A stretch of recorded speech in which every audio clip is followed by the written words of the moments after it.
Boa noite, meninas. Vamos dar continuidade na meditação do livro de Isaías. Hoje a gente vai estudar o capítulo 58, que é muito interessante, que fala sobre a hipocrisia do cristão. Claro que o texto está falando do povo de Israel daquele tempo e é completamente válido para os dias de hoje, nós sabemos. E vamos falar com o Espírito Santo para ele iluminar nossos pensamentos.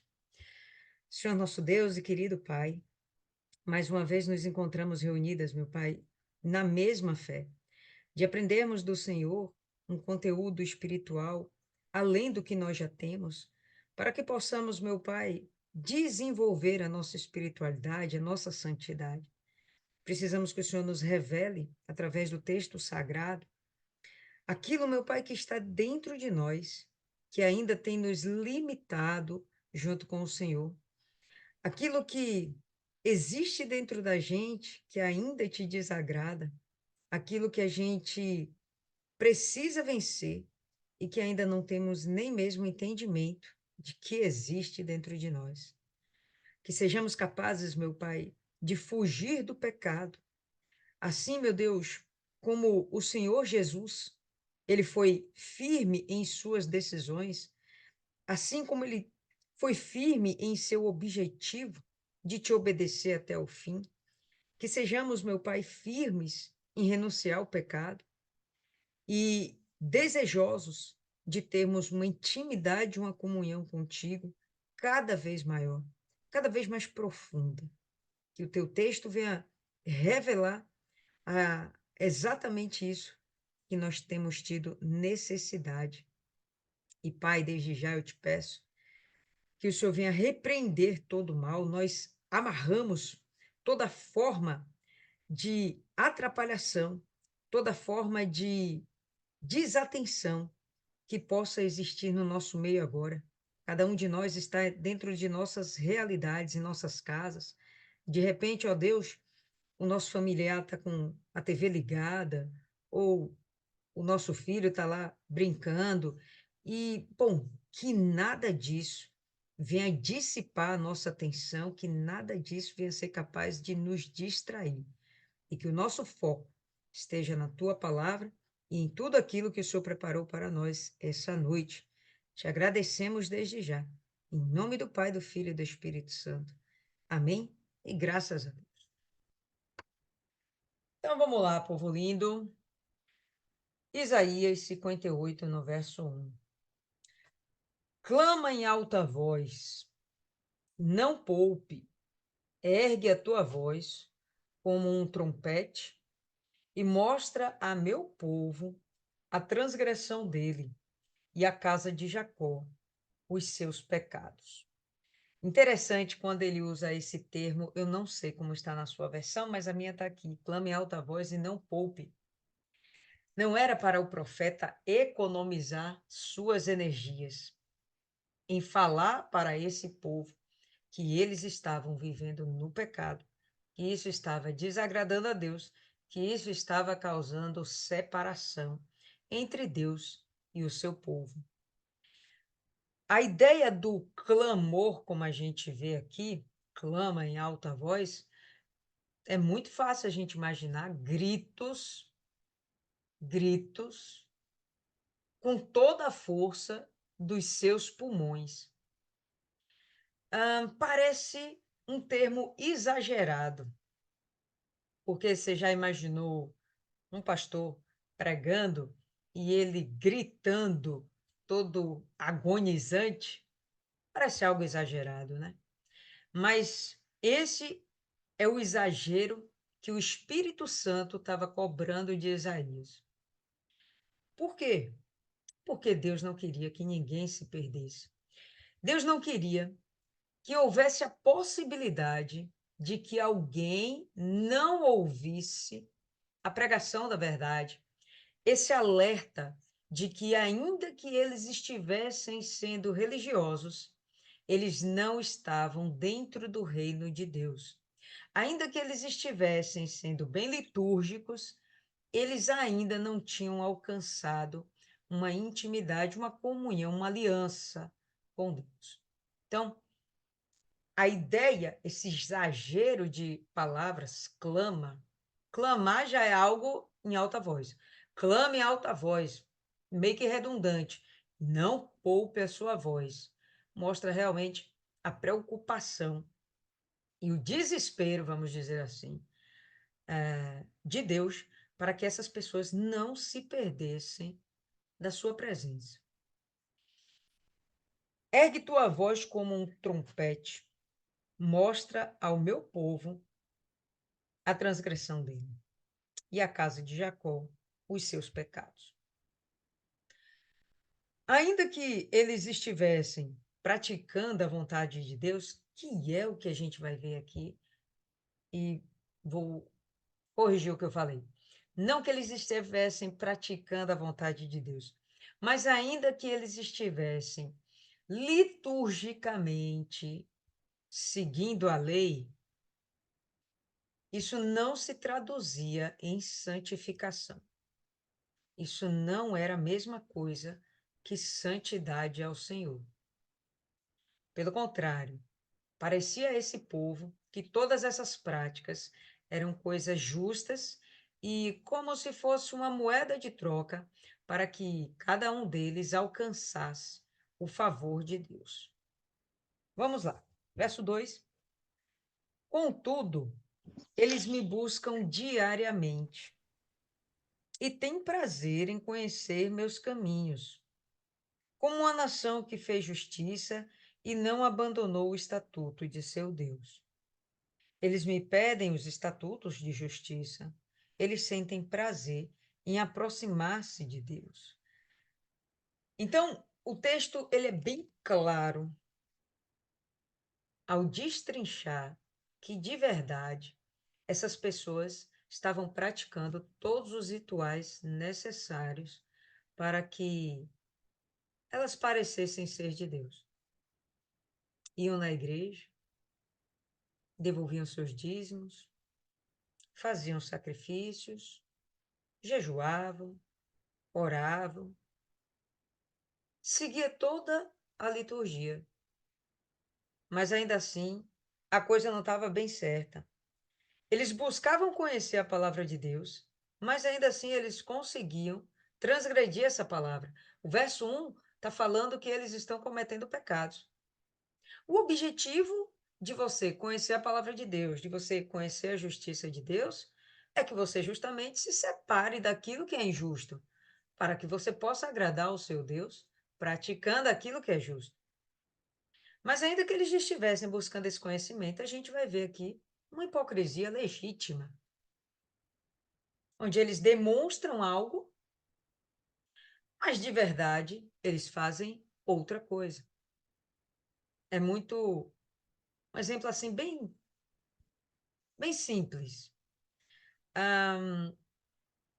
O sujeito vai na igreja juntamente com sua família e lá ele congrega e parece realmente ser um homem de bem. Mas na rua, do lado de fora, ele possui amante.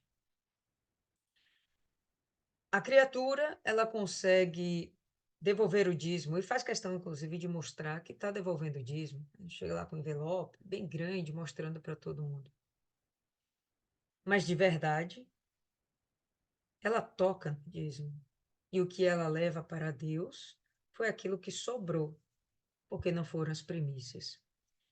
Então, estou dando exemplos assim bem simples e que a gente sabe que nos dias de hoje acontecem. Pois bem, Isaías está denunciando que naqueles dias também isso estava acontecendo. Se a gente lembrar, pessoal, que Isaías foi um profeta no tempo de Ezequias e que se seguiu um pouco depois, por um período, no reinado de Manassés, que foi o filho de Ezequias, então a gente vai lembrar que Ezequias fez, sim, uma reforma espiritual, uma reforma religiosa, vamos ser mais precisos. Ele fez uma reforma religiosa dentro de Judá. Lembra que ele arrancou todos os ídolos, os falsos altares, restaurou o templo, promulgou a Páscoa mais uma vez e por aí vai. Ele fez um monte de coisas bem legais para trazer o seu povo a uma espiritualidade legítima. Ele teve realmente uma boa intenção. Mas a gente vai observar, através desse texto, que as boas intenções, de fato, não se concretizaram como forma de santidade. Por conseguinte, verso 3, nós temos jejuado. Eles dizem, e tu não vês. Como se eles estivessem aqui realmente discutindo com Deus e confrontando Deus. Olha, eu tenho feito isso, e, bom, parece que o senhor não está me vendo. Parece que o senhor não está observando. Por que que ele chega a fazer esse tipo de alegação? O senhor não está vendo? Porque tudo aquilo que eles estavam praticando, na cabecinha deles, era para garantir a proteção de Deus, a bênção de Deus, a provisão divina. Mas isso parece que não estava acontecendo. Não estava chegando esse cuidado de Deus para com seu povo. Por quê? Porque ele chega aqui e fala: o senhor não vê. Então, eles não estavam vendo a resposta que eles esperavam receber de Deus. Então, eles aqui agora vão criticar, vão murmurar contra Deus, vão contender contra Deus, né? Vão fazer que nem aquele povo lá que tentou construir a Torre de Babel, né? Queriam subir ao céu para contender com Deus. Por conseguinte, nós temos jejuado, eles dizem, e tu não vês. Por conseguinte, temos nós afligido nossa alma, e tu não tomas conhecimento. E vamos entender aqui que esse afligir da alma é justamente a prática do jejum. Esse verso mal interpretado tem levado pessoas, principalmente a Igreja Católica no princípio, a fazer com que as pessoas se autoflagelassem para que elas alcançassem o favor de Deus. Então, esse afligir a alma é, de fato, apenas a prática do jejum. Não é a pessoa se mutilar, se cortar, se açoitar, né? Cortar um membro, não tem nada a ver com isso. A aflição da alma era justamente a falta do alimento, né? E o que aquilo provocava dentro da pessoa. Aflição de alma. Nós temos feito isso e tu não tomas conhecimento. Eis que no dia de vosso jejum, vós encontrais vossos próprios desejos e extorquis vossos trabalhadores. E aqui Deus começa a mostrar para eles algumas de suas falhas, algumas. Deus não vai mostrar todas, mas no momento que essas pessoas chegavam diante do altar, no momento que essas pessoas chegavam no templo, ou chegavam ao sacerdote, ou até mesmo dentro de suas casas, no momento que elas paravam para orar, elas falavam: Deus, o senhor não está vendo o que eu estou fazendo? O senhor não está vendo que eu estou jejuando? O senhor não está vendo que eu tenho necessidades e elas não estão sendo supridas? Gente, o jejum não é para barganhar com Deus. A oração não é para barganhar com Deus. A sua adoração não é para barganhar com Deus. Essas práticas, elas têm de ser legítimas como forma de você agradar o seu Deus, como forma de você se aproximar do seu Deus, não de você ganhar coisas, mas de você realmente agradar o teu Pai, o teu Criador. No momento que você entende que o seu Criador é o seu Deus e é também o seu Pai, se coloca na posição dele. Um filho seu precisaria jejuar 3, 4, 5 dias, uma semana, um ano, para conseguir o alimento vindo de você, sendo que você é o provedor, a provedora?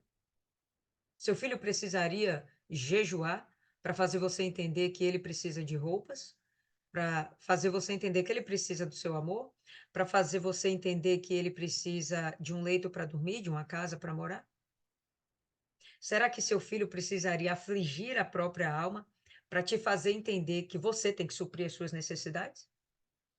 Então, se coloca no lugar de Deus. Será que é necessário que você Jejue para fazer Deus entender que Ele é o seu Pai e seu provedor?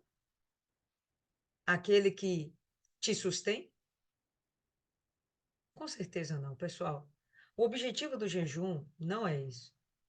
O objetivo do jejum é um crescimento espiritual e completamente pessoal e particular, onde no jejum você se aproxima de Deus não porque o que você está fazendo é maravilhoso, mas porque você está afligindo a sua alma, porque você está matando a sua carne e tornando o seu espírito mais forte, de modo que naturalmente a sua comunhão com Deus vai ser maior, mais íntima, mais próxima, mais acalorada. O jejum, o propósito do jejum, não é que você alcance coisas, mas é que você sacrifique seu eu para que você agrade o seu Deus, para fazer morrer em você coisas que já deveriam ter sido sepultadas e talvez você ainda não conseguiu. O propósito do jejum, em princípio, é você se abster de alimentos. Eu achei interessante um pregador ele falando assim: não é se abster de Coca-Cola, porque Coca-Cola não é alimento. Não é se abster de chocolate, fazer jejum de chocolate. Chocolate não é alimento. É você se abster mesmo do pão de cada dia, do feijão com arroz, da carne. Alimento mesmo, entende? E eu me lembro de uma paciente que chegou lá no meu consultório certa feita e ela estava se, se jactanciando, se hipervalorizando, porque no jejum dela, ela abandonava uma tal de bananinha paraibuna. Eu acho que é esse o nome. Bananinha paraibuna. E diz que é um docinho, né? Tipo nego bom, muito gostosinho, não sei o quê. E ó, eu fiz o jejum hoje da bananinha. Aquilo não entrou bem na minha cabeça, não. Eu acho que fez jejum da bananinha, mas foi comendo bom e preto, né? Que jejum estranho. Mas são os falsos entendimentos, ou melhor, os entendimentos equivocados da palavra de Deus. Ele vai continuar aqui. Eis que no dia de vosso jejum, vós encontrais vossos próprios desejos e extorquis vossos trabalhadores. No passo onde o objetivo era você se santificar, ele fala que você está procurando de verdade é satisfazer seus próprios desejos. O objetivo do jejum é se santificar. O objetivo do jejum não é você conseguir um carro. Às vezes nós fizemos aqui propósito de jejum pela vida de alguém, pela restauração da saúde de alguém. E isso em si é um propósito espiritual. Porque de verdade você está se desprendendo de si para que outra pessoa venha a ser restaurada, curada, abençoada pelo poder de Deus. E que naquilo ela venha entender que foi Deus quem operou. Pelo menos é sempre assim que eu oro. Quando eu oro por alguém, né, a pessoa pede oração pela saúde de alguém. E eu sempre faço essa ressalva. Deus vai lá, cura, abençoa, restaura, faz o que tem que ser feito e que essa pessoa tenha o entendimento de que foi o Senhor que não fez. Enfim, eles estavam buscando aqui seus próprios desejos, a satisfação das suas próprias necessidades. Eles não estavam querendo agradar a Deus. Percebe? Existe aqui uma diferença gritante entre o propósito do jejum e o objetivo com o qual eles estavam fazendo. E Deus está denunciando isso. Isso não está me agradando. Isso não está me aproximando de vocês. Isso não está aproximando vocês de mim. E extorquis vossos trabalhadores. Ainda eram perversos. Mostrando que, nesse momento, ainda estavam buscando seus próprios interesses, porque a extorsão do trabalhador é você tirar a última gota de sangue dele para que ele venha render para você, vamos concordar? Né? O objetivo de você extorquir um servo seu, um trabalhador seu, um operário seu, um funcionário seu, é em seu próprio benefício. Então, ainda que o que eles fizessem parecesse ser santo, de verdade, a natureza deles ainda era extremamente carnal. Se era um momento em que eles tinham que se tornar santos, o que a gente percebe é que a carne está sendo, como é que fala? Alimentada. Ainda que não esteja sendo alimentada com alimentos físicos, mas os seus propósitos estão sendo alimentados dentro de si. Dá para perceber que dentro deles, o desejo deles era que realmente aquele esforço fosse reconhecido por Deus para que as suas conquistas fossem alcançadas. Verso 4. Eis que vós jejuais por rixa e discussão. Isso aqui é um jejum interessante. Vamos imaginar que sejamos aqui um grupo e que esse grupo esteja rachado e dividido. Pois bem, então um dos grupos vai orar, vai jejuar, para que o outro grupo seja vencido. Rixas, contendas. Que Deus olhe meu sacrifício para que ele me dê a vitória sobre o meu irmão ou sobre o meu oponente. Não era bem esse o propósito. E Deus vai destrinchando aqui onde eles estavam jejuando equivocadamente. Eis que vós jejuais por rixa e discussão, e para afligir com o punho da perversidade, o punho da iniquidade, o punho da maldade. Não imagino que eles estavam usando realmente o punho para bater em alguém, mas eles estavam usando as suas forças não para satisfazer ou ser útil ao próximo, sempre buscando satisfazer seu próprio ego, seu próprio desejo, suas próprias ambições. Vós não jejuareis como fazeis nesse dia, para fazer a vossa voz ser ouvida no alto. É este tal um jejum que eu tenha escolhido? Um dia para o homem afligir a sua alma? É isto para curvar a sua cabeça como um junco e para estender vestimenta de pano de saco e cinzas sobre si? Chamarás tu isto um jejum e dia aceitável ao Senhor? Dentro da prática litúrgica dos judeus, dentro do judaísmo, existia um dia que Deus havia estabelecido, de fato, para que toda a nação jejuasse, era o dia do perdão. E toda a nação, naquele momento, jejuava para alcançar o perdão. Perdão. Vê que Deus não destrinchou isso em nenhum desses momentos. Ele falou das contendas, das rixas, das próprias necessidades, dos seus próprios desejos, das suas próprias conquistas. Mas não falou de alcançar o perdão de Deus. Não falou de aproximar-se de Deus. Mas Deus tinha determinado um dia para fazer isso. Era que só precisasse ser feito isso num dia?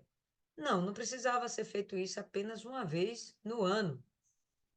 Mas, uma vez ao ano, isso era uma prática que Deus instituiu, o próprio Deus. E eles não conseguiam fazer isso com essa inteireza de coração, com esse nível de entrega, com o objetivo primordial de realmente o seu eu ser martirizado, sua alma ser afligida, para que você, de fato, vencesse a carne e se tornasse ainda mais espiritual. E aí a gente vai lá. Deus descreve como é que eles estavam praticando isso, né? Curvava a sua cabeça, né? Andava com aquele aspecto de piedade, pano de saco, com as cinzas, né? Percebe que a prática estava certinha, pessoal? Percebe que isso é uma grande hipocrisia? Você ter um determinado desempenho, mas sem fazer aquilo com verdadeiro temor, com verdadeiro tremor, com verdadeira santidade, com verdadeira reverência ao seu Deus. Eles não estavam fazendo isso. Deus vai continuar falando um pouco mais sobre o jejum, mas ele já está aqui deixando claro. Você vai chamar isso de jejum? Você vai chamar isso de dia aceitável ao Senhor? Não, não é isso que eu espero de vocês. E ele vai continuar. Não é este o jejum que eu tenho escolhido? Soltar os grilhões da perversidade, desfazer as pesadas cargas, permitir ao oprimido ser livre e que quebreis todo o jugo? Quando a gente imagina o jejum com isso aqui que Deus está falando, fica parecendo que não é do interesse de Deus que nós pratiquemos de fato o jejum como abstinência de alimentos. Parece que ele só quer que a gente tenha práticas para com o próximo, como se fosse apenas caridade ou manifestação de amor ao próximo. E não é isso que o texto está querendo dizer. O objetivo do jejum é te transformar. O objetivo do jejum é me transformar. Não vai transformar Deus, mas vai me transformar.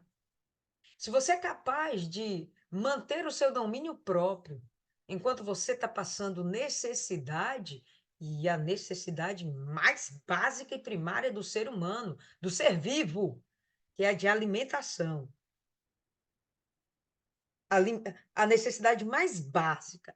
Você precisa se vestir, você precisa de um lugar para morar com segurança, você precisa de proteção, você precisa de um monte de coisa. Mas, meu amigo, nada disso se sustém se você não estiver alimentado, se você não estiver comendo. Você vai morrer, seu corpo vai simplesmente padecer e morrer. Mas o que a gente percebe aqui é que, dentro do jejum com o objetivo de santificação, o que você vai ver é a transformação de você mesmo. De você estar tão mais espiritual e de sua carne está tão desfalecida que você se torna mais compreensivo, você se torna uma pessoa mais paciente, mais tolerante, você se torna melhor. Você se quebranta mais fácil para o próprio Deus. Há em você uma consciência mais aberta, mais avivada para aquilo que é errado, aquilo que é pecado. Há dentro de você um entendimento do que é, de fato, o arrependimento. Há dentro de você o desejo de mostrar para Deus, caramba, como eu me arrependo disso. A prática do jejum te leva a isso. Não, jejuei uma vez no mês, uma vez no ano. Isso não é uma prática. E você não vai alcançar grandes benefícios quando você faz isso. A prática é algo que você está fazendo sequencialmente, né? Então ele vem aqui e fala: eu quero que vocês pratiquem o jejum, mas tem que haver uma mudança na sua natureza. Você tem que aprender a amar o próximo. Você vai ter que aprender a me adorar e você vai ter que mostrar esse amor a mim, cuidando do próximo. Tudo que ele falou aqui não se refere à própria pessoa. Olha lá, soltar os grilhões da perversidade. Se você é perverso com quem? Com o próximo, né? A não ser que você seja masoquista, que aí você vai ser perverso consigo mesmo. Desfazer as pesadas cargas. De quem? Do próximo. Você vai ajudar a pessoa que está com pesadas cargas e pode entender isso aí de inúmeras formas. A pessoa está passando necessidade, um aperto. A pessoa não consegue se aproximar de Deus. Você vai lá, vai ajudar, vai acompanhar essa pessoa a se entregar para Jesus. Enfim, ajudar essa pessoa a se livrar de suas culpas. Né? Eu conversava esse final de semana com um evangelista, ele comentando: poxa, mas se eu praticasse algo que eu sei que é errado, e no final de alguns anos isso me causasse um mal, e aí eu decidisse pedir perdão a Deus, Deus vai me perdoar, sendo que eu já sabia que era errado? Então, na cabeça dele, ele tinha a compreensão de que ele era culpado de uma determinada transgressão. Eu sou culpado, eu sei que está errado, eu sou culpado. Mas será que Deus vai me perdoar lá na frente? Então, a gente pode ajudar a aliviar a carga dessa pessoa dizendo sim, Deus pode te perdoar, Deus vai te perdoar. Depende da intenção do seu coração. É voltar à prática das primeiras obras? Ou é você, de fato e de verdade, seguir adiante com uma nova vida? Bom, claro que Deus vai perdoar. Então, até a orientação que você dá à pessoa e ela tirar esse peso da cabeça e ela se entregar a Deus. Tem gente que, por causa da culpa, não consegue se aproximar de Deus, não consegue abrir a boca para orar, não consegue olhar para o alto e chamar o Deus de Pai. Permitir o oprimido ser livre. Isso é com outro, isso é com o próximo. Quebrar todo o jugo. Quebrar tudo aquilo que são cadeias, prisão. Tirar os fardos pesados. Isso tudo tem a ver com o próximo. Olha a correlação que Deus está fazendo do jejum e a sua prática cristã. Olha o objetivo do jejum. Se não é transformar a nós mesmas, a mim e a você. Não é este distribuir teu pão ao faminto e que albergues o pobre que está errante em tua casa? Mais uma vez, ó, lidando com o próximo. Quando tu o vires nu, que tu o cubras e que tu não te escondas do teu irmão. Tem uma palavra, um verso que ele fala assim: se está em seu poder ajudar o próximo, não, não, não encolha a sua mão. Se está nas suas possibilidades, então não encolha a sua mão. E isso a gente pode ver de várias formas. A primeira coisa que aparece na nossa mente é a pessoa estar passando uma necessidade de alimento. Você pode dividir seu pão com essa pessoa? Então não se esconda dela. Não finja que não viu. A pessoa está precisando de vestes. Você pode. A pessoa está desempregada. Você pode arrumar um emprego? Então não fuja da sua missão. Seu objetivo é cuidar de pessoas. Achei isso aqui fantástico, pessoal. Fantástico. Deus mostrando por A mais B que o que ele espera desse povo santo, escolhido, eleito, é que essas pessoas transformem a vida de outras pessoas. Então, verso 8: tua luz irromperá como a alva, e tua cura brotará de repente. Caramba, se você se dá para o próximo, de repente, você vai ser beneficiado. Ele fala que a sua luz irromperá, você vai brilhar. Você tem noção do que é isso? Você mesmo, nós, eu, ser humano, carne, osso, pó. Eu tenho capacidade de brilhar, de fazer luz, como um vagalume, por exemplo? Não tem essa capacidade, pessoal. O que você acha que vai brilhar? É o próprio espírito dentro de você. Bom, pelo menos eu não tenho outro entendimento a esse respeito. Como é que eu vou brilhar? Como é que essa minha luz vai brilhar? Se não for o próprio Espírito Santo dentro de mim, fazendo o meu rosto resplandecer. Olha só. Tua luz irromperá como uma alva e tua cura brotará de repente. Ainda que você esteja necessitado, ainda que você esteja enfermo, seja lá o que for, seja lá qual seja a sua necessidade, ainda que o seu casamento esteja destruído, esfacelado, ainda que os seus filhos não te respeitem e estejam rebeldes dentro de casa, ainda que você esteja, ou melhor, não consiga vencer o seu próprio eu, ainda que você tenha debilidades dentro de si, seja lá o que for, seja lá o que for, se você praticar esse jejum que transforma seu jeito de lidar com as pessoas e provoca a transformação de outras vidas, caramba, tudo que você precisa vai ser saciado. Tudo que você precisa, o próprio Deus vai te prover. É uma cura? Será que essa cura que ele está falando aqui é a cura do corpo? Eu penso que não. Eu penso que é uma forma muito abrangente, mas eu acho que essa cura é da alma. Tá? A gente está falando de coisas espirituais. Deus não está pontuando que o seu corpo está doente, que você está jejuando porque você quer uma cura. Não, ele está apontando para uma série de necessidades que você tem, mas a sua principal necessidade é dentro da sua alma. O principal buraco, o principal vazio é na sua alma. Os erros, as falhas estão dentro da sua alma. Então vamos fazer o seguinte, vamos recuperar essa alma, vamos curar essa alma, fazendo com que ela não esteja submissa à carne, mas sim completamente entregue ao espírito. Dá para entender? Olha aonde o jejum, olha aonde o jejum vai te levar. A prática do jejum. Esse negócio de jejuei uma vez no mês, isso não é uma prática de jejum. A tua justiça irá diante de ti. A glória do Senhor será a tua retaguarda. O que é isso aqui? Se não for o próprio Espírito Santo cuidando de você por completo, cuidando da gente por completo.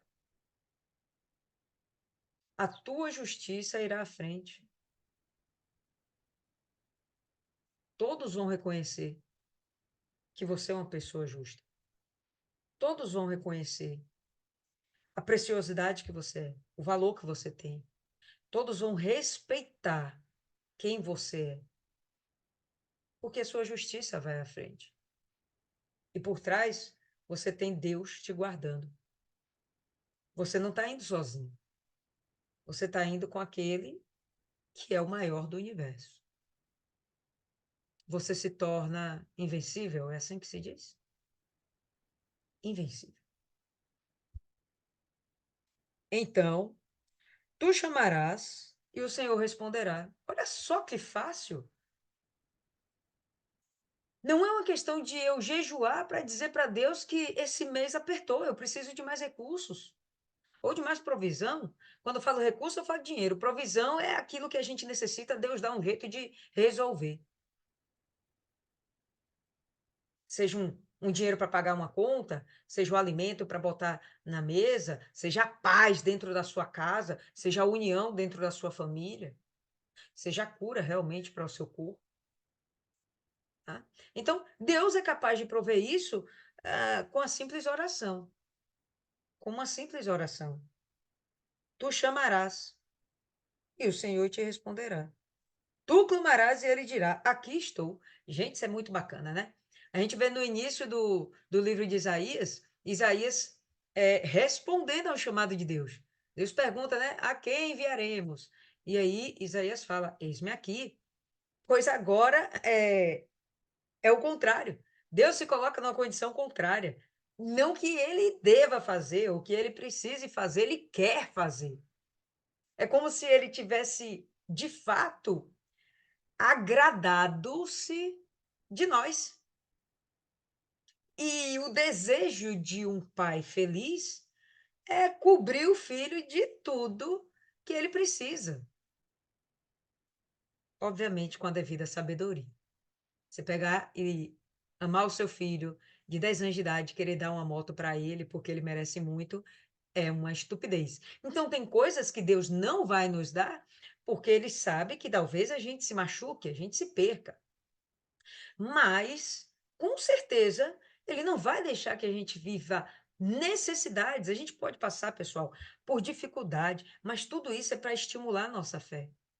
Não é para nos diminuir, não é para nos fazer sofrer. Deus não permite sofrimento para que soframos simplesmente. Não, mas isso vai dar uma avivada, um start na nossa fé, na nossa prática de fé, na prática do jejum como forma de santificação. Às vezes a gente tenta vencer uma falha nossa, não vou nem dizer necessariamente um pecado para não ofender ninguém, mas uma falha nossa, uma falha. De repente a gente é facilmente irritável, sou nervosa. preguiçosa, indolente, respondona, rebelde.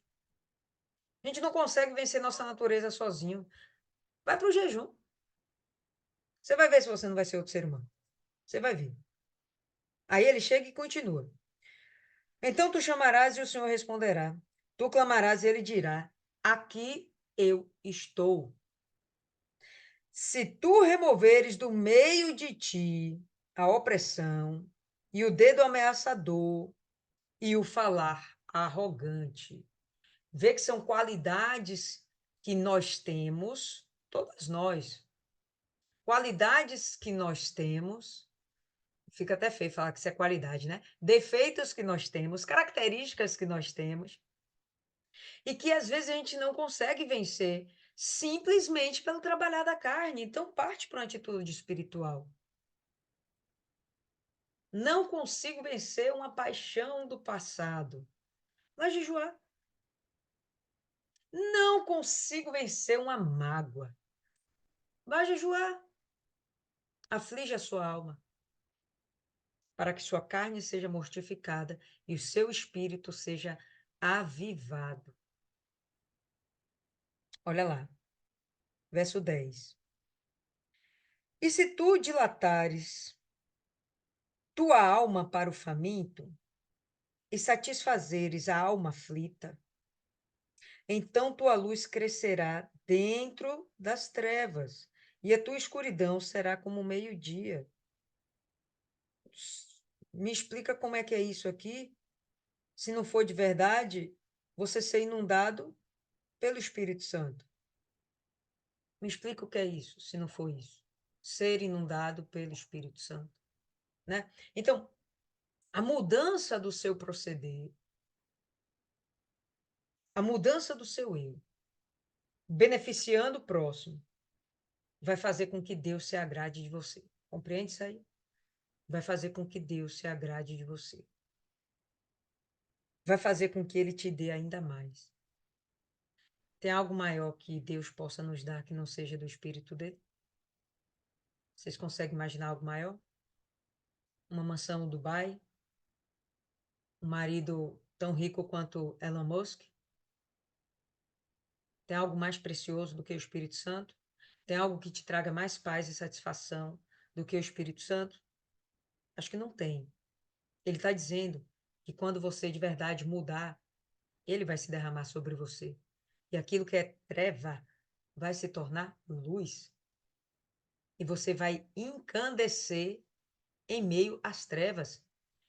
Você se tornará luz para iluminar as trevas em seu redor, as pessoas em seu redor que estão vivendo em trevas. Você então vai ser realmente útil para Deus. Realmente você vai ser útil para Deus. Você vai ajudar realmente outras pessoas. Sua luz vai fazer com que outras pessoas sejam iluminadas. O espírito que habita em você vai fazer com que outras pessoas também sejam a habitação do Espírito Santo, por causa do seu comportamento, por causa do seu agir, por causa do auxílio que você vai dar. Verso 11. E o Senhor te guiará continuamente e satisfará a tua alma na seca e dará vigor aos teus ossos. Ele fala agora tanto da parte espiritual, como também fala da parte física.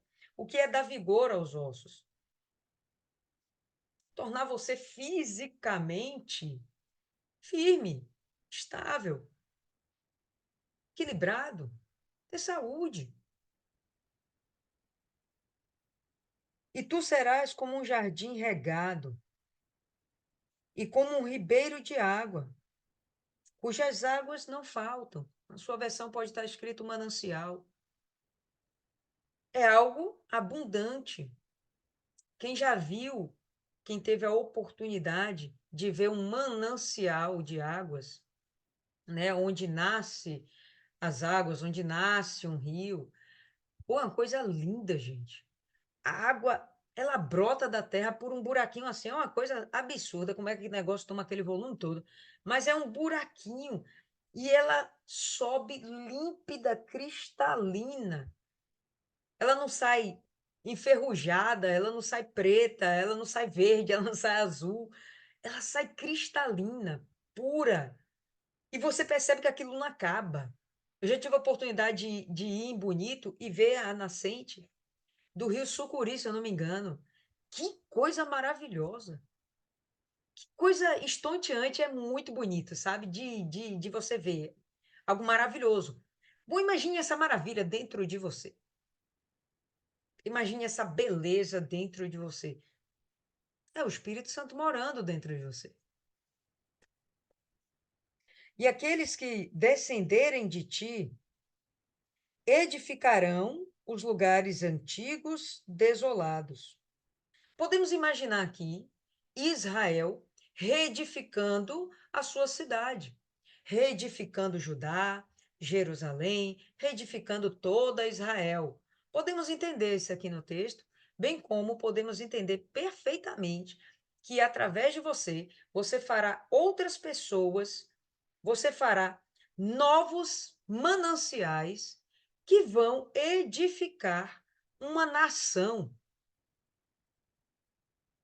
Você sozinha pode fazer uma transformação aonde você está.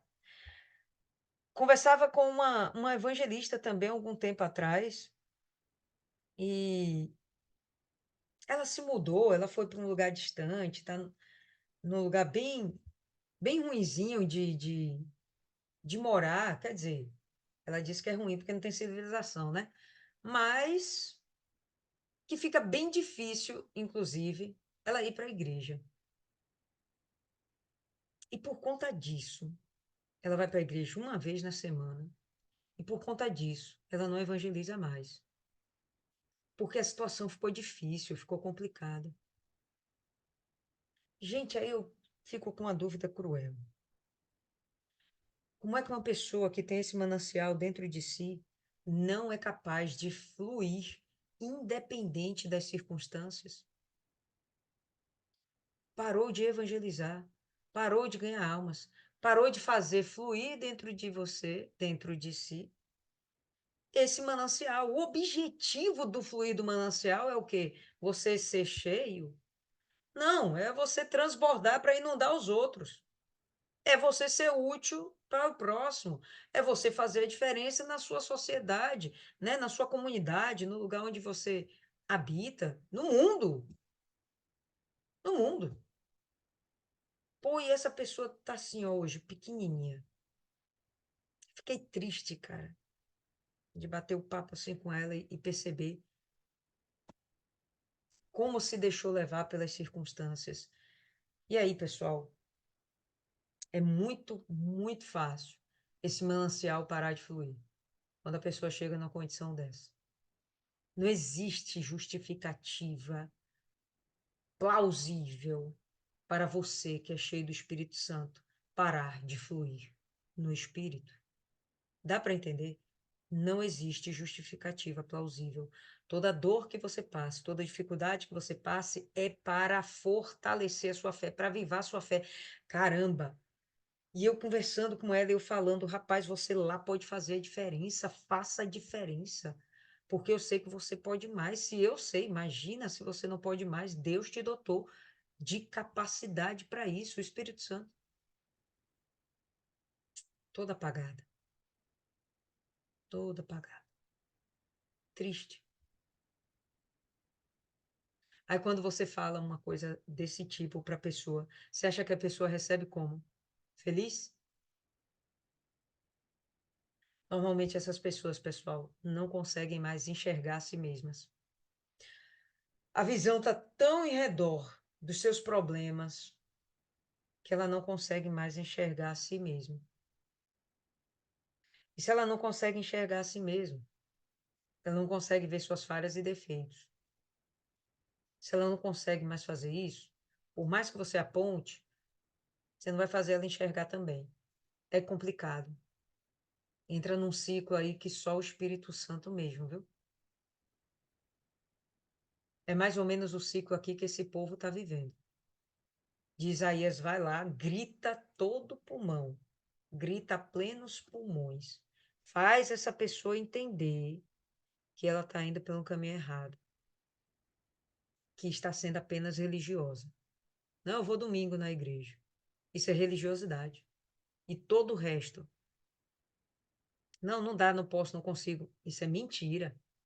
Você recebeu o Espírito Santo, você tem capacidade para superar qualquer coisa. E, aliás, Deus está indo atrás de você. O que que pode ficar na sua frente se atrás de você está vindo Deus? O que que pode ficar na sua frente? Aí a gente lembra quando a gente é pequenininho. Tá lá na escola, né? Tá brigando com um coleguinha. Eu vou chamar meu pai, vou chamar minha mãe. Aí aparece lá sua mãe e seu pai. Como é que você se sente, meu irmão?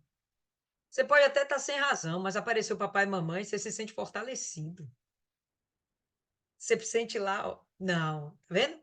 Agora eu quero ver você mexer comigo. Vá, me xingue aí. Fale de mim. Fale aí alguma coisa. Seu pai está por trás, sua mãe está por trás. Gente, se Deus está atrás de você, pelo amor de Deus. A glória do Senhor será a tua retaguarda, lá no verso 8. Guarda isso.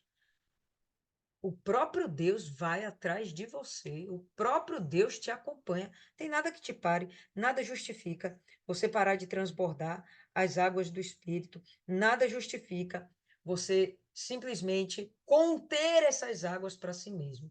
Estou sendo até repetitiva, mas porque isso tem que ficar dentro da gente. Se a gente não está aqui nessa vida para de fato fazer a transformação na vida dos outros, a gente está aqui de passagem.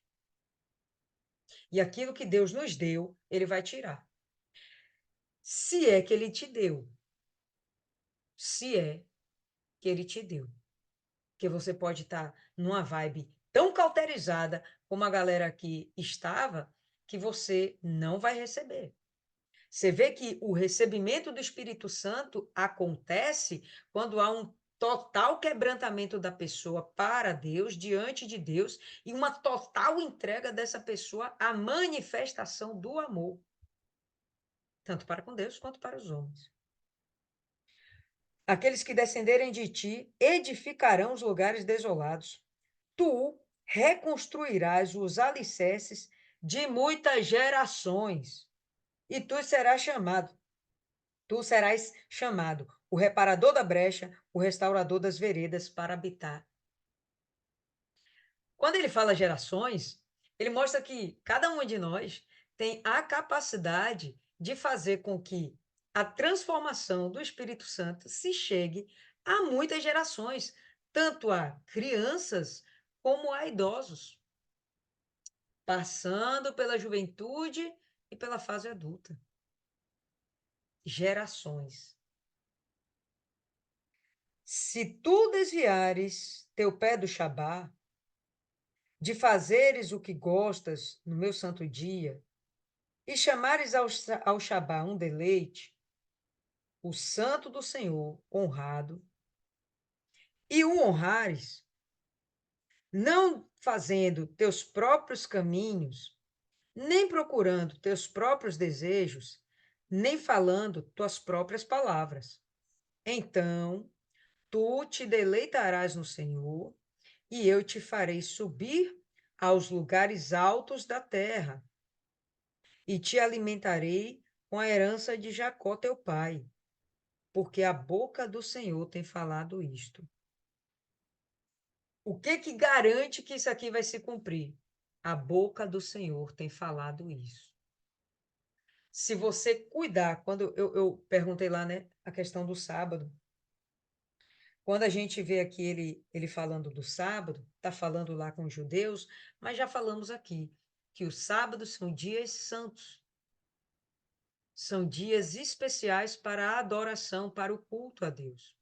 Nós podemos fazer de todos os dias um sábado. Nós não precisamos eleger um dia para cultuar a Deus, não. Vou buscar Deus no domingo. Só vou buscar Deus no sábado. Não, não faz sentido mais isso. Não faz mais sentido isso. Desde que nós temos a liberdade de buscar a Deus em espírito e em verdade, aonde quer que seja. E em todo o tempo. Então, o que fazemos hoje é santificar todos os dias e tornar esse dia especial para a adoração. Como? Como, Lília? Se eu saio de casa, vou para o trabalho, eu não estou na igreja. Quando eu chego em casa, né? Tem dias que eu não vou para a igreja, eu volto para casa e ali eu vou resolver minhas coisas, a comida para o dia de amanhã, a roupa, a casa, o marido, o filho. Como, Lília? Como é que eu vou tornar os meus dias santos para Deus? Facílimo, né, povo? Simplesmente fazendo o que ele acabou de dizer, praticando o jejum que ele espera de nós, sendo nós mesmos mananciais de águas vivas, para que sejamos formadores de novos mananciais. A gente tem que viver com o pensamento em adorar a Deus e ajudar o próximo. Você pode fazer isso em qualquer lugar, a qualquer hora. Você está vendo que o seu colega de trabalho, o telefone na mesa dele está tocando, mas ele não está ali, né? Foi no banheiro. Pronto, você atende o telefone. Cara, isso você já ajudou alguém. Você percebe que o filho do vizinho está com dificuldade na escola. Ô, menino, vem cá, eu domino esse assunto aí e vou aqui te ensinar. Você já está ajudando alguém. E necessariamente não passou isso pela instituição igreja, pelo prédio igreja. Entende? Isso passou pela sua consciência de que todo dia a gente tem que dedicar a nossa vida a Deus e ao próximo. Porque quando eu dedico algo ao próximo, eu estou manifestando o amor que Deus me deu. E eu estou amando o meu próximo. Tem dificuldade de entender isso? Não, né? Então, para nós, todo dia deveria ser entendido como um dia de Shabá. Porque todo dia eu tenho que estar buscando a Deus e todo dia eu tenho que estar transformando a vida de pessoas ao meu redor. Todo dia. Posso não fazer com muitas pessoas ao longo do dia, mas, poxa, sempre tem alguém ao meu redor. O marido, o filho, o vizinho. Sempre tem alguém ao redor. O amigo. Você ligar para um amigo, uma amiga, e perguntar como é que você está, isso pode fazer uma diferença na vida dela. Isso pode fazer uma diferença na vida dela naquele momento, né? E estava vendo o, o marido da minha assistente, hoje de manhã, ele comentando comigo, que se encontrou com outro amigo lá dele, e o amigo dele, sabe, fazendo muita questão dele estar por perto, porque gosta de conversar com ele, desabafar, enfim, e ele não tem muito tempo para estar com esse amigo. Então, o amigo desabafando com ele, chorando. Poxa, eu queria estar mais perto de você. Então, você pode interferir, influenciar a vida das pessoas de muitas formas possíveis e imagináveis. É só você deixar o Espírito Santo fluir em você. No final das contas, a gente observa que Deus diz que, no final aqui, tu te deleitarás no Senhor. Deleite é prazer, satisfação, né? Você vai ter prazer no Senhor, em tudo aquilo que Ele exige de você, no fardo leve e suave que Ele te dá. Você vai ter prazer em fazer isso, você vai ter prazer em obedecer. E nisso, você vai ter prazer naquilo que Ele vai te proporcionar. Tu te deleitarás no Senhor, e eu te farei subir aos lugares altos da terra. O que você entende por lugares altos? Você ir para os Alpes suíços? Você subir a cordilheira do Himalaia, né? Você vir aqui para aquela cordilheira dos Andes, lá no Chile. Você acha que é isso? Subir a lugares altos? Não, cara, ele vai te colocar sempre numa condição de santidade, uma condição elevada de santidade, uma condição elevada de espiritualidade. Deus, o Espírito Santo vai te proporcionar isso. Você vai sempre estar em lugares altos. E poderia entender também lugares de destaque, destaque mesmo entre pessoas, de você ser uma referência. As pessoas de destaque, as pessoas que influenciam, são referências. E o objetivo de Deus é que você seja uma boa referência. Lá na sua escola, lá na sua faculdade, você ser a primeira aluna. Caramba, você vai ser referência. Todo mundo vai olhar para você. Nossa, tá ali a CDF. Uns vão olhar com inveja, outros vão olhar com admiração. E tem gente que vai querer te imitar. E por aí vai, dentro da sua família.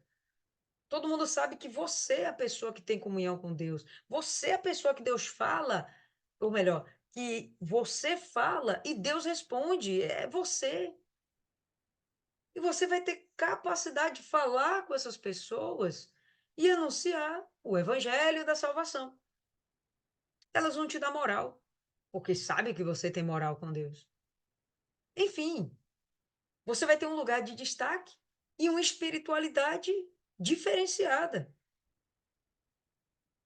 E te alimentarei com a herança de Jacó, teu pai, porque a boca do Senhor tem falado isso. Eu entendo aqui como a herança de Jacó, ah, a salvação, o estar com Deus, o morar com Deus, o ser morada de Deus. O que Deus queria fazer com sua descendência através do povo de Israel era justamente isso, que eles fossem referência para todas as nações. A gente sabe que Israel não cumpriu bem esse papel por um tempo. Hoje ele luta para ser referência para todas as nações, né? Mas, enfim, sem o Espírito Santo ali fica meio difícil. Mas vai chegar o momento em que Israel vai receber o Espírito Santo. Está próximo, está próximo. Enfim, pessoal, um texto bem legal, um texto que fala muito sobre vida com Deus, de verdade e religiosidade.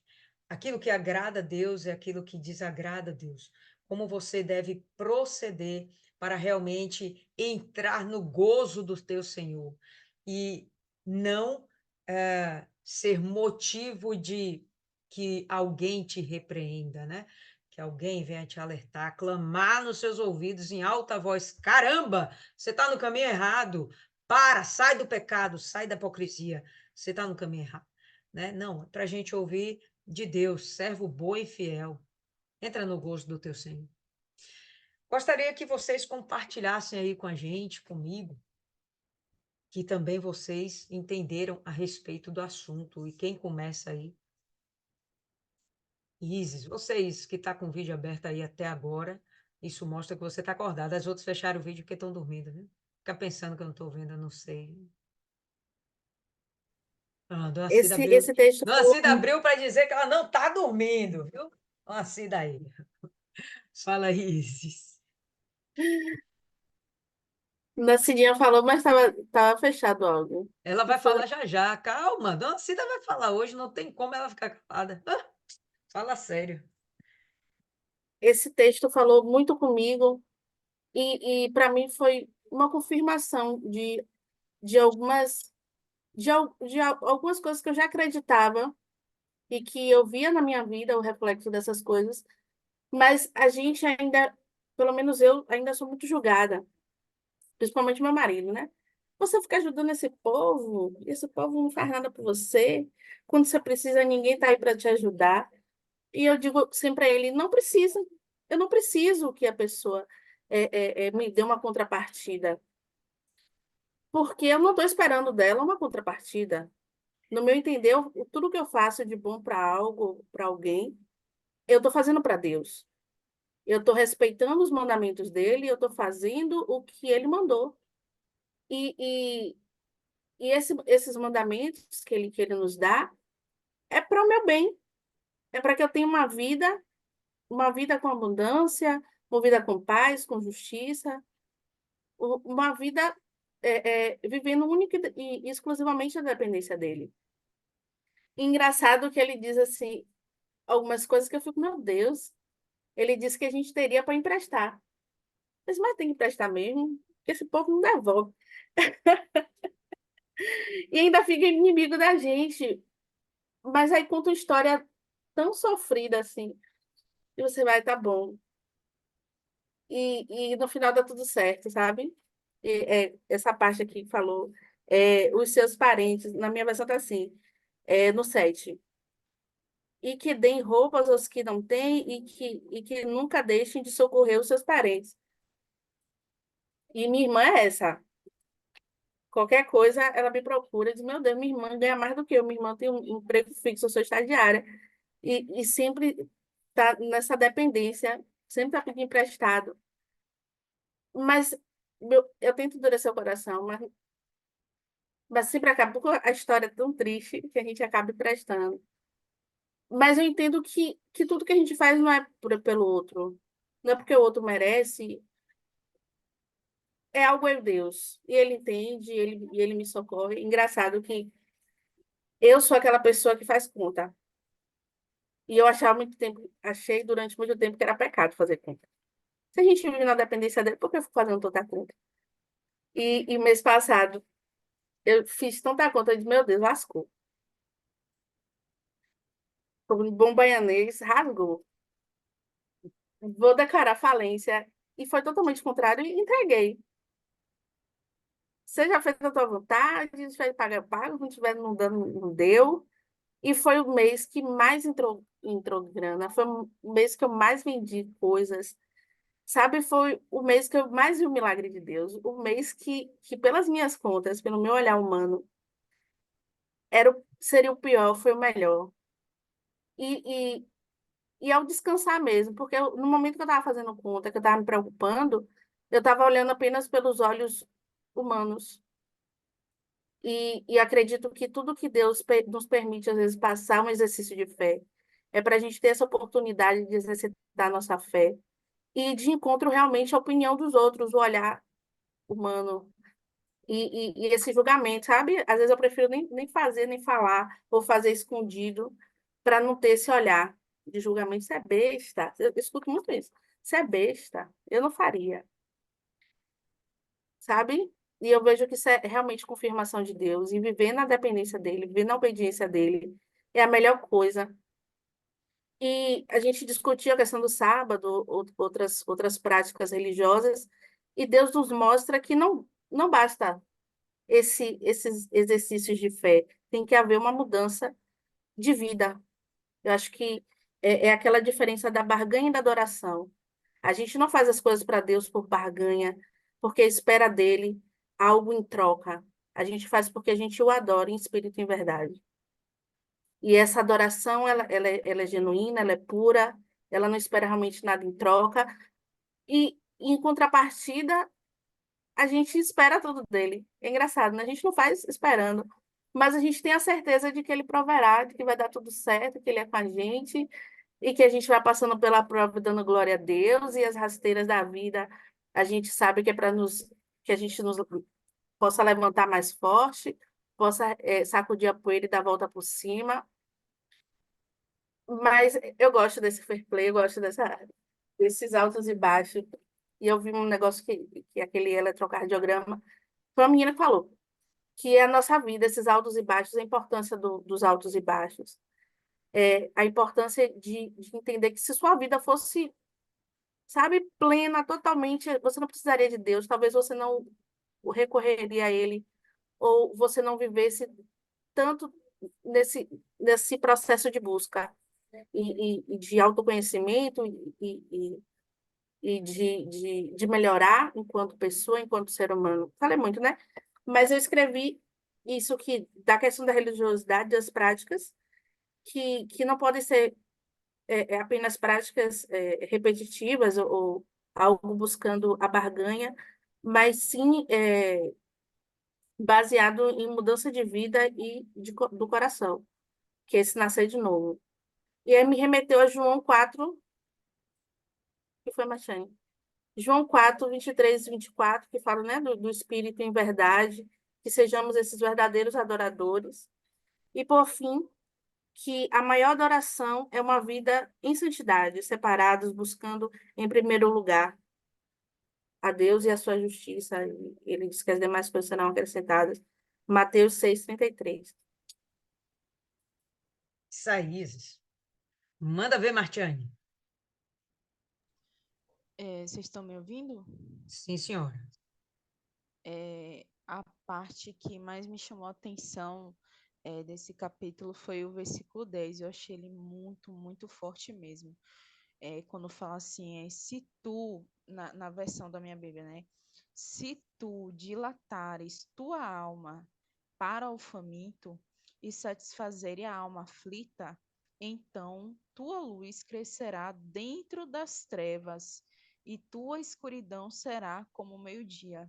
E esse versículo faz um resumo de tudo que foi falado aqui. Na verdade, é a transformação da alma, né? A transformação do interior da pessoa.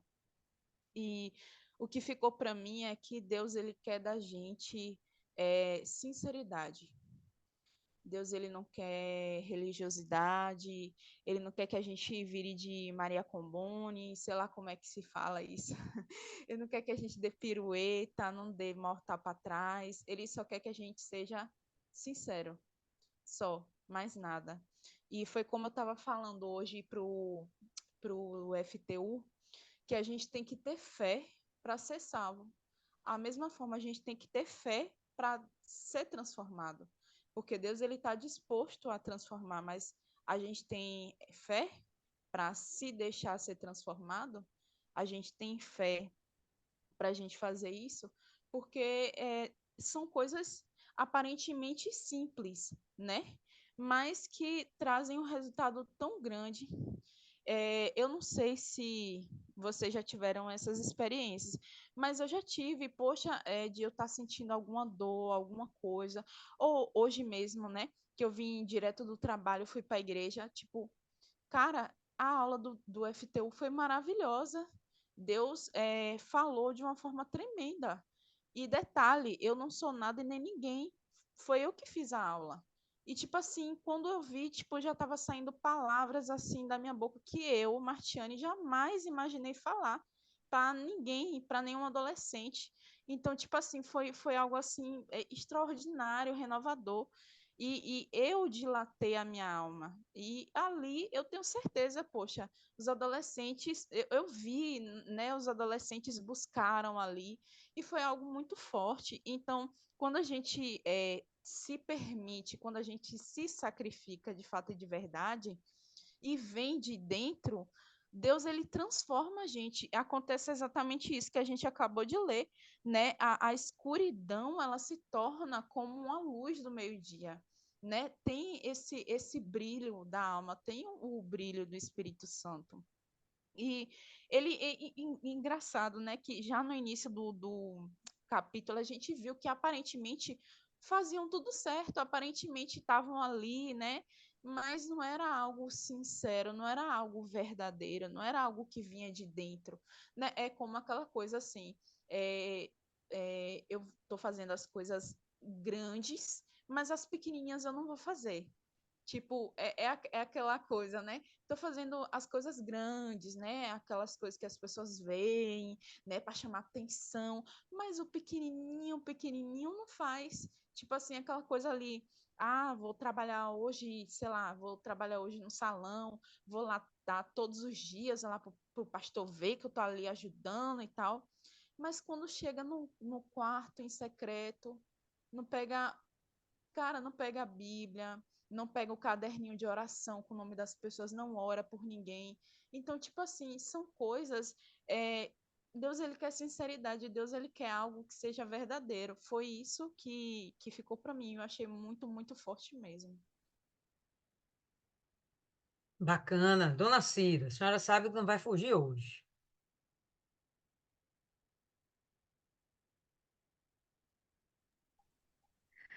Ah, eu acho que eu não estava ouvindo nada quase de Martiane, É que mas ela eu acho falou um que pouquinho Martiane baixinho falou mesmo. sobre o 10, né? Tá Sim, ouvindo? sim, sim. Eu ia falar sobre o 10 mesmo, porque esse manancial aqui tem que fluir dentro da gente. Nós somos o manancial para o mundo. Como ele diz aqui, ó, se abrires a tua alma ao faminto, né? E fartares a tua alma aflita, da pessoa que está aflita, da pessoa que está faminta. O que é que ele faz? A luz nascerá dentro da gente, a gente vai ficar melhor ainda do que estava. Aí as pessoas dizem assim: por que você só anda sorrindo? Eu só ando sorrindo porque eu já chorei demais. E hoje eu posso sorrir. Eu rio, eu dou sorriso até por saco de lixo. ia olhar para mim, eu olhar para ele, porque eu quero fazer isso, porque eu tenho ele dentro de mim. Então, eu sou feliz. E a gente tem que ser feliz, porque as pessoas que estão no mundo precisam da nossa felicidade. Na evangelização mesmo, quando eu começo a conversar, quando eu começo a dar risada, as pessoas, pô, gostei de falar com você. Ainda que eu esteja com problema, aquela pessoa não vai ver o meu problema. O meu problema é meu. Então, eu tenho que passar, se eu estou ali, é para passar a firmeza para aquela pessoa, o que ela está passando. Eu tenho que amenizar o sofrimento dela. Foi para isso que Deus me escolheu, né? Então, esse manancial tem que brotar de mim, para que eu possa, cada dia mais, estar revigorada, né? E quanto ao sábado, Jesus, porque o pessoal, tem gente que diz assim, o adventista do sétimo dia, né? Eles guardam o sábado. Ah, não, a gente tem que guardar o sábado, a gente tem que guardar todo dia o respeito, a obediência a Deus, seja sábado, domingo, segunda, nós estamos prontas para cada dia a servir a Ele, né?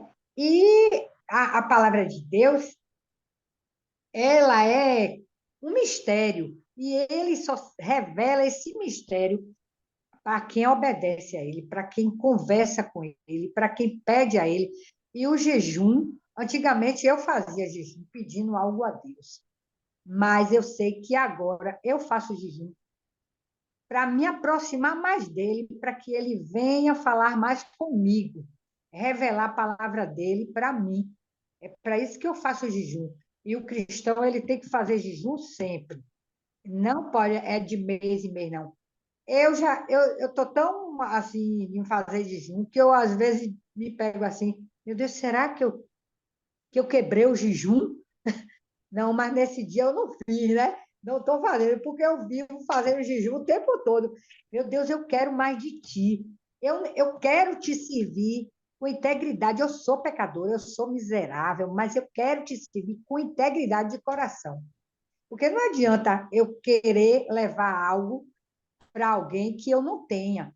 Então, eu tenho que cada dia mais me firmar na palavra dele. E o jejum, ele nos fortalece sim, diante de Deus. A gente tem mais intimidade com Deus através do jejum. É isso aí. Que ficou para mim. Sem dúvida, dona Cida, é isso aí, a senhora falou sábias palavras. O jejum é importante, né? O cristão tem que ter essa prática. Há quem diga que é coisa do Antigo Testamento, da Velha Aliança. Não é. Isso é necessário. Quando foram lá perturbar Jesus, os fariseus lá, os escribas, foram perturbar Jesus, perguntaram, né, se os discípulos dele não jejuavam. E Jesus falou: agora o noivo está aqui, eles não precisam jejuar, mas eles vão jejuar. Então não é uma questão de, devo jejuar, se jejuar. Não, é quando jejuar. E isso aí você tem que determinar dentro de si uma prática mesmo, entendeu? Para que você não venha fazer o seu jejum e, de fato, você está preocupado com suas coisas do mundo, né? Jejuar pelas coisas do mundo, ou jejuar e mantendo a sua carne intacta, né? Em vários momentos aqui a palavra fala da pessoa ser grossa, né? De você de abusar, de explorar o funcionário, enfim. É, o objetivo é você ser diferente. Se o jejum não causa uma transformação no seu eu, se não mortifica sua carne, se não aviva seu espírito, tem algo errado, o jejum não está funcionando, né? Tem algo que que está falhando dentro dessa prática, e com certeza são as suas intenções, né? Não tem como o jejum não funcionar, tá? E ainda que seja por um tempo, um intervalo de tempo, algumas horas, né? Isso depende muito de cada organismo. Não são, não são muitas pessoas, acho que no mundo, que podem se dedicar a um jejum, por exemplo, de 40 dias, como o de Jesus. Entendeu? Eu acho que não são muitas pessoas que são capazes de fazer isso. Mas, se o próprio Jesus disse que Depois os discípulos iriam jejuar. Quem somos nós para achar que isso não é para a gente, né? Quem somos nós para achar que isso não é para o nosso tempo? E quem somos nós para achar que não deve ser uma prática, assim como a oração é uma prática? Aquele momento de buscar o Espírito Santo, né? Aquele momento de adoração é uma prática, entende? Você cuidar das almas, evangelizar, não, tudo isso são práticas. A gente não faz uma vez no mês, não, a gente tem o hábito de estar fazendo regularmente, certo? Fala, dona Zila. Estão me ouvindo? Sim, senhora. Hoje não tem como eu não me pronunciar. Eu estou vivendo exatamente o que foi lido hoje. Em termos do temor e do tremor, de tudo que a gente faz para com Deus, do jejum principalmente, eu estou jejuando, coisa que eu não estava tendo prática há muito tempo, né? Estou praticando agora, estou me sentindo bem melhor, me conhecendo mais, tentando transformar mais o meu eu, a minha natureza, né? A gente tem que entender na hora que a gente tem que recuar para aprender mais. E é isso aí que eu estou vivendo. Maravilhoso, maravilhoso. Eu gostei muito da leitura de hoje. E é tudo isso aí mesmo. Estou nervosa, eu não consigo falar mais nada. Essa Mas Dona Zila é uma figura, velho. Tô nervosa, não consigo falar mais nada, mas a senhora falou tudo e falou muito, né? eu, Só a senhora compartilhar como é que está sendo, isso prova por A mais B que a palavra não é mentirosa, caramba, é que a gente pode viver isso na nossa vida, entendeu? é isso aí. Tem que ser sincera com a gente mesmo e com Deus. Isso é muito difícil, né? E só no jejum, se humilhando, falando com Ele, é que a gente tem tudo isso para a gente. Isso é maravilhoso. E esse retorno aqui, então, é sem igual. Não tem, como você falou, uma mansão em Dubai? Não tem. Não existe nada nesse mundo. Nada. Não, eu não acredito. Não existe nada. Nada que eu possa querer ter que não seja o Espírito do Pai. Só isso. Dona Zila dá uma vergonha de falar, pessoal. Deve estar lá se tremendo toda. Fala aí, Lívia. É interessante porque eu li esse capítulo antes. Hoje eu não consegui acompanhar tanto, cansaço e tal, mas antes, se eu não me engano, até mesmo antes da meditação. Só que assim, hoje para mim foi muito esclarecedor, porque diversas vezes eu jejuei, inclusive fiz até propósitos grandes de jejum, onde eu queria barganhar com Deus. Eu tinha um problema. Não era físico, era até espiritual, mas eu queria barganhar. Eu queria que através daquele jejum, porque eu estava fazendo aquele propósito de jejum, eu queria que aquilo se resolvesse.